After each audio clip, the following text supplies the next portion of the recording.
एक फिसलती ढलान लगती हो,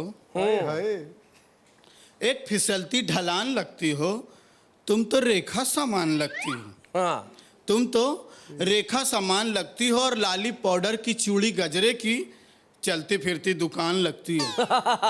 लाली पाउडर की चूड़ी गजरे की चलती फिरती दुकान लगती हो और जब मोहब्बत से पेश आती हो फिर बनारस का पान लगती हो। शैलेश जी, पिछले दिनों दिल्ली में भूकंप आया जी। मेरी पत्नी ने मुझे जगाया, बोले पता है दिल्ली में भूकंप आ गया है। मैंने कहा नहीं, ऐसा कुछ नहीं है, ये भूकंप कुछ नहीं था। संसद से कुछ भारी भरकम लोग तिहाड़ में शिफ्ट हो गए, दिल्ली डिसबैलेंस हो गई। मुझे बड़ा अजीब सा भी लगा और अच्छा भी लगा कि डॉक्टर साहब के बाद मुझे बुलाया गया। मुझे ऐसा लग रहा है बिल्कुल कि बिल्कुल किसी को गंगा जल दे दिया जाए और उसके बाद कोको कोला दिया जाए। बहरहाल गंगा जल पीने के एक तरीके अलग हैं और कोको कोला के। तो मैं अपना काम ये शुरू करता हूँ कि एक फिसलती ढलान लगती हो, एक फिसलती ढलान लगती हो, तुम तो रेखा सामान लगती हो। हाँ। तुम तो रेखा सामान लगती हो और लाली पाउडर की चूड़ी गजरे की चलती फिरती दुकान लगती हो। लाली पाउडर की चूड़ी गजरे की चलती फिरती दुकान लगती हो और जब मोहब्बत से पेश आती हो फिर बनारस का पान लगती हो। जब मोहब्बत से पेश आती हो फिर बनारस का पान लगती हो और जब भी मेकअप उतार लेती हो एक पुराना मकान लगती हो। जब भी मेकअप उतार लेती हो एक पुराना मकान लगती है और पूरी क्रिकेट की टीम है फिर भी हाँ। आज भी तुम जवान लगती हो। बहुत अच्छे, बहुत अच्छे। पूरी क्रिकेट की टीम है फिर भी आज भी तुम जवान लगती हो। और जिस शेर के लिए मैंने इसे छेड़ा कि जिसको देखो तुम्हारा आशिक है, हाँ। जिसको देखो तुम्हारा आशिक है, जिसको देखो तुम्हारा आशिक है, तुम तो हिंदी जुबान लगती हो। हाय हाय हाय हाय हाय हाय हाय। बहुत अच्छे भाई क्या बात है, बहुत बढ़िया। एक मतलब दो तीन शेर मैं आपको और सुना दूं। जी। देखिए, शायर जो है अपनी पत्नी से बहुत पीड़ित होता है और लेकिन हर शायर में इतनी डेयरिंग नहीं होती कि वो सबके सामने उसको पेश करे। जी जी जी। मैं कोशिश कर रहा हूँ। पत्नी को उंगलियों पे नचाने के वास्ते, पत्नी को उंगलियों पे नचाने के वास्ते मैं ले चला हूँ गंडा फुकाने के वास्ते, मैं ले चला हूँ गंडा फुकाने के वास्ते। और तुम अपनी गर्म सांसों की आंचें उधार दो, तुम अपनी गर्म सांसों की आंचें उधार दो, मेरी चने की दाल गलाने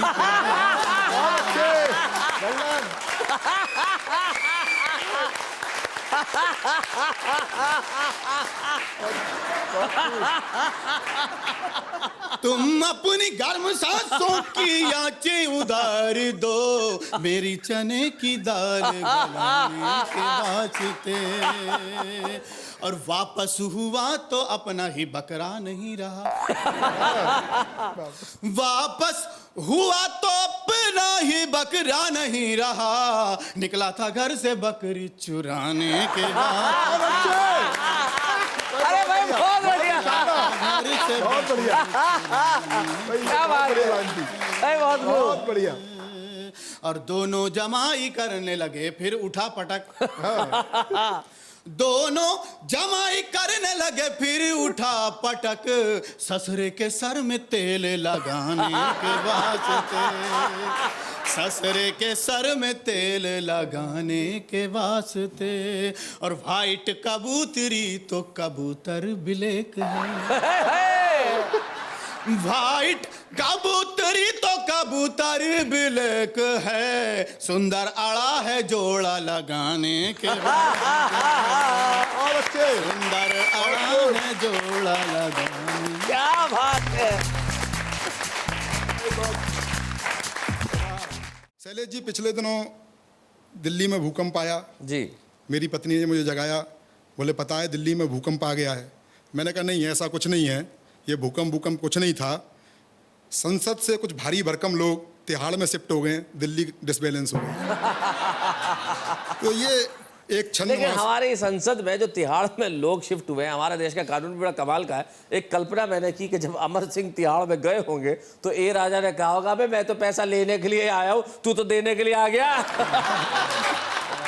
क्या बीत रही है लोगों पे जी। एक छंद मैं सुनाना चाहता हूँ कि घोटालों पे घोटाले करा रहे थे खुलेआम, करे नित घात राजनीति की ही आड़ में। कि घोटालों पे घोटाले करा रहे थे खुलेआम, करे नित घात राजनीति की ही आड़ में। वो देश की महानता के नारे लगवा रहे थे, पैसे वो कमा रहे थे देश जाए भाड़ में। कि सीबीआई ने सिकंजा कसा जब जांच वाला, बड़े बड़े अड़ गए 3G वाले झाड़ में। और जो गुजारते थे रात एसी रूम में जी भ्रात, उनको ही काटते हैं मच्छर तिहाड़ में। स्थितियां हैं।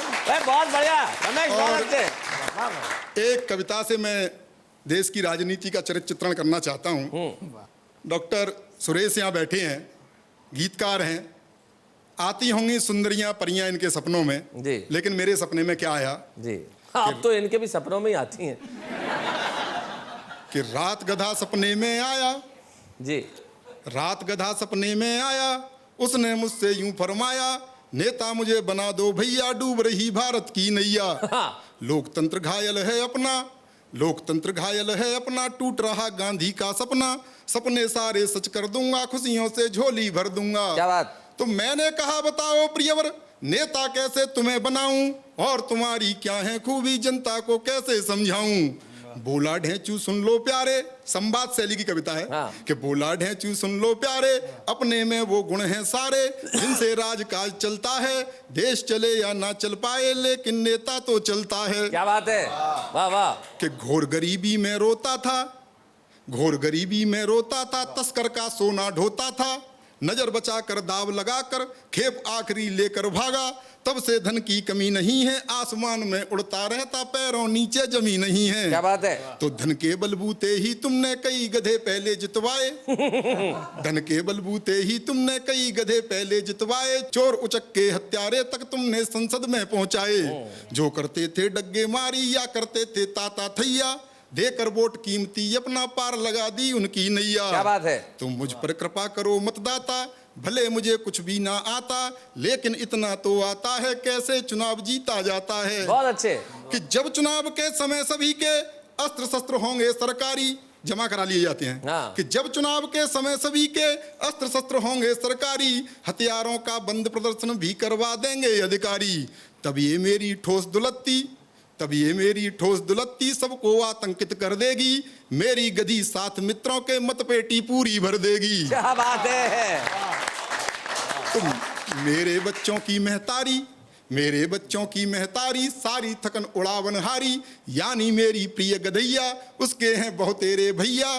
देश विदेशों में फैले हैं, अपने सब चमचे चेले हैं। जितनी होंगी डील विदेशी, जितनी होंगी डील विदेशी, उनको वो उलझा ही लेंगे। और कमीशन कितना होगा इसको वो सुलझा ही लेंगे। क्या बात है। तो नेता सब कुछ खा जाते हैं, मैं केवल चारा खाऊंगा। मेरी गधी मिनिस्टर होगी, मैं भी PM हो जाऊंगा। बहुत क्या बात है।